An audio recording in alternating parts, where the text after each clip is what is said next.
The regulatory environment has been changing, feels like by the hour, and it's really about investor protection.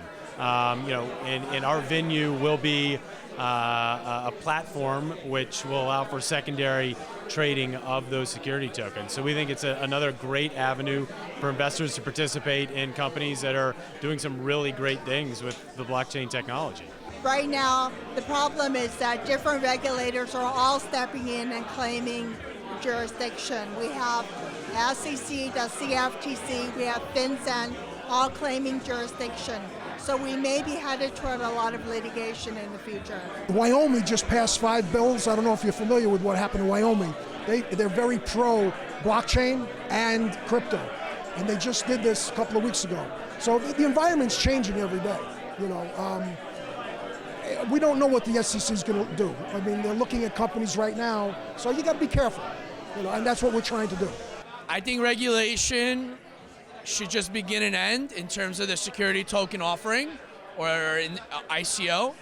I believe cryptocurrency is a very, very unique asset that traditional securities or commodities laws don't necessarily apply.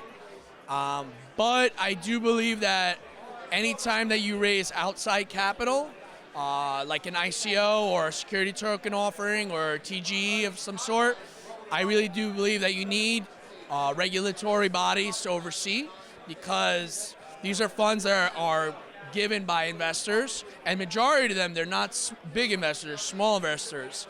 And we have to make sure that the money is being utilized in the proper way, that you don't just raise money and then these people walk away.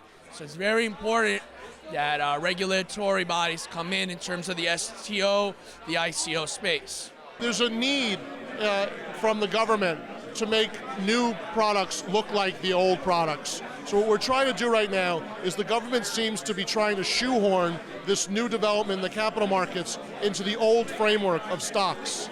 And this is, probably something you could anticipate as happening. We hope it's a short-term phenomenon, and we hope that the ability and the added excitement of the tokens and the flexibility and the democratization of securitization that the tokens offer is able to shine through over the long term, and in the short term, that the regulatory environment that's forcing the tokens to look more like stocks and to fit into our existing securities structures, we're hoping that doesn't kill the market, because this is right now what we're going through is the fastest and biggest redistribution and creation of wealth in humankind. And it's very important for job creation and for wealth creation and for the maintenance and for the United States to maintain its position in the global capital markets, that we figure out how to support this new asset class. I think a lot of what we're hearing is just a reminder that, hey, there are rules out there for this. Again, I keep going back to the Jobs Act of 2012. The Jobs Act really set the framework for what's happening out, what's allowed out there. And again, it's all done in the name of investor protection.